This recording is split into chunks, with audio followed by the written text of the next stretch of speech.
Magandang umaga sa inyong lahat. Galing!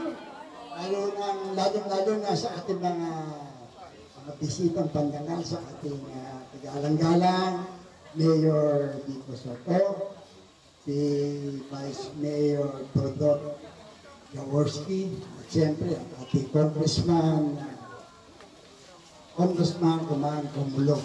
At siyempre dito sa ating GSIS, sa panguna ng ating Presidente, si Efren Franco, at sa lahat ng mga bisita. Magandang umaga po. Kung magpapasalamat po kami na nagpapasalamat sa pamahalaan ng syudad na nabigyan kami ng project, lalo na dito sa GSIS, ng isang 19-meter na drainage system. Kaya po, maligid po namin tinatanggap ang project na ito. At umaasa po kami na tuloy-tuloy ang progreso dahil po dito sa inupisahing project dito. Salamat po. Good morning. Good morning, sir. Magandang umaga sa ating lahat. Hindi ko na po hahabaan. Ang importante po ay ito na nagawa na yung reinforced concrete box culvert para masigurado lang naman natin na kung sakaling malakas ang ulan, ay safe yung mga naninirahan dito. Alam ko, marami naman sunod-sunod na request rin na kailangan gawin rin natin. Ang importante, ito talaga yung una eh. Kasi yung ibang mga request hindi magagawa kung hindi mo na magawa itong box culvert na ito. Kaya muli po sa city, sa barangay, sa ating homeowners, sa mga naninirahan po dito, God bless po at maraming salamat. Mabuhay po ang lungsod ng Pasig.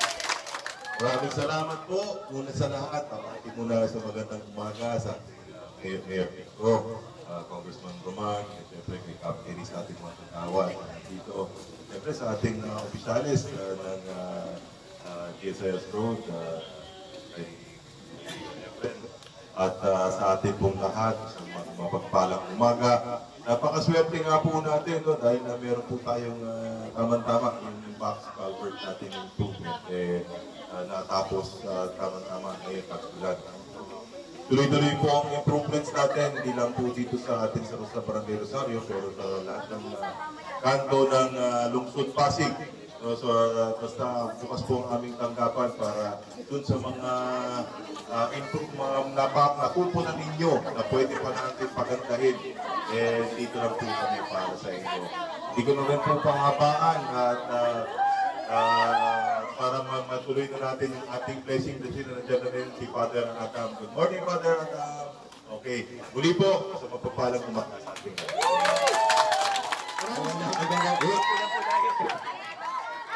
Magandang umaga sa ating lahat. Mga nasa likod, parang sasaya po nila. Sa ating mga opisyalis, magandang umaga din po. Lahat po ng mga residente natin, ating congressman, vice mayor, kapitan, mga kagawad. Batiin ko na rin ang city band natin. Maestro, sabi sa akin, alas 6 ng umaga, nandito na daw kayo. Baka naman kayong gumising sa kanila. At ang aga niyo dumating. Pero maraming salamat at nagiging mas makulay ang ating inauguration dahil sa inyo. Parang naman natin ang ating city band natin. Alam naman po natin kung bakit tayo nandito kasi kayo naman yung taga rito. Kita nyo naman na ginagawa yung project. Humigit kumulang 200 meters din po ito. Yung box culvert natin. Reinforced concrete box culvert po natin na alam po natin makakatulong po sa inyo dahil kung matatandaan po ninyo, hindi ko na matandaan yung eksaktong petsa nung bumisita po kami dito para sa Oplan Kaayusan yung nakaraan. Natatandaan po ba ninyo? Nung nag-Oplan Kaayusan po kami dito, bukod sa mga maliliit na ginawa, kasi yung sa okay, kung ano yung mga kayang gawin sa araw na yun mismo o sa linggong yun mismo, ay ginagawa na po. Pero syempre, may mga ibang bagay na kailangan talagang i-project. kailangan pagplanuhan, babudgetan, i-implement natin. At yung isa po sa binulong ninyo sa akin nung nandito po ako nung panahon na yun, ay yung sa drainage nga po natin. Kaya pinagawa natin ang plano, ito po yung nakita na dapat gawin. Dapat mag-box culvert tayo dito, dire-diretso po ang tubig. Ano ba nangyayari dyan? Nakahalata na, kanina ka pa pinapatukan yung nakabel mo. Ate, nananakit ka na. Kaya ito pong project na ito, siyempre, pinaalala din ito sa akin ni Kap at ang inyong mga barangay officials. Pero ito talaga ay nagbunga mula dun sa pinulong nyo sa akin nung nandito po ako nung nakaraan. Kaya sana makatulong na testing nyo na po ba? Ito malakas. Nakatulong naman kahit pa paano. Maayos naman ito. Pero sana huwag muna umulan ng malakas. Yan po. Hirap pag umulan ng malakas. Pero ito po, sana makatulong. At ito naman po yung ginagawa natin sa, hindi lang sa Rosario, kundi sa lahat ng 30 barangays po natin. Katunayan, sa susunod na mga buwan, talagang sunod-sunod pa po yung mga inauguration natin at sunod-sunod pa rin po yung mga pinaplano natin para pagandahin ang ating lungsod. Yung mga small hanggang medium projects natin na ni-request ng mga HOA, ng ating mga barangay, by early to mid next year, halos lahat po ay nagawa na po natin.